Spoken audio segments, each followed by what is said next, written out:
Thì cũng xin kính thưa họ nhà gái thì cũng như đến hẹn lại lên thì hôm nay cũng như hai gia đình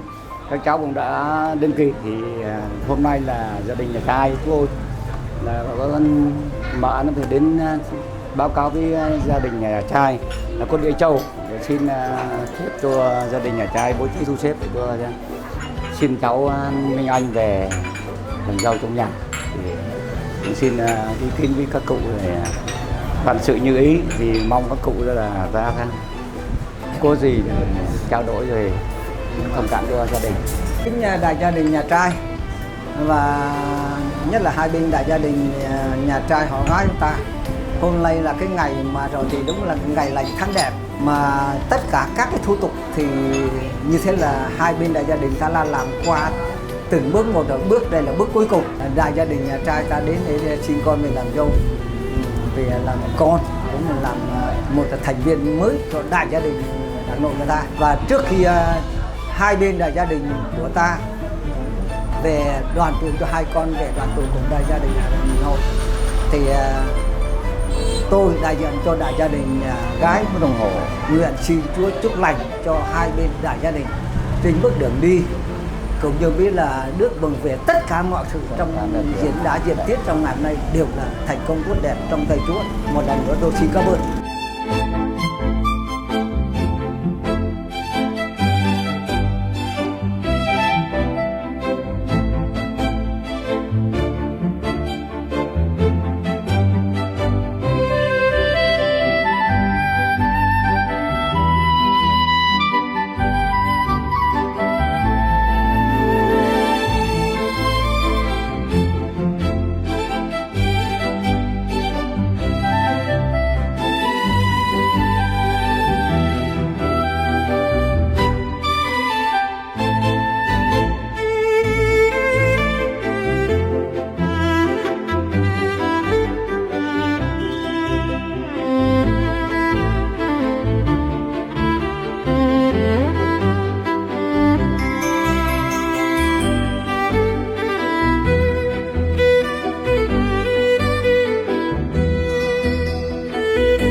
Cháu xin kính chào tất cả các ông, các bà, các cô dì, chú bác cùng anh chị em bạn bè nội ngoại hai bên ạ. Thì hôm nay cũng là một ngày đặc biệt với trong cuộc đời của hai cháu. Thì lời đầu tiên con xin cảm ơn bố mẹ hai bên gia đình là bố Hoè mẹ Liên, bố Hiển mẹ Hà đã dày công nuôi nấng hai đứa. Ngày trọng đại nên là cũng hơi run một chút. Thì, cảm ơn bố mẹ hai bên đã vun vén hạnh phúc cho hai con. Cảm ơn ông bà nội ngoại, cô dì chú bác, anh chị em, bạn bè, anh chị em ở xa cũng như là bà con hàng xóm đã đến tham dự cũng như là chung vui với hai bên gia đình. Cuối cùng thì chúng con xin cảm ơn. Con xin nói với vợ con đôi lời là anh rất cảm ơn em đã đồng hành cùng anh trong gần 3 năm vừa qua. Bây giờ hai đứa chính thức là vợ chồng thì chúng ta cùng nhau vun vén hạnh phúc hết, và cuối cùng là anh yêu em.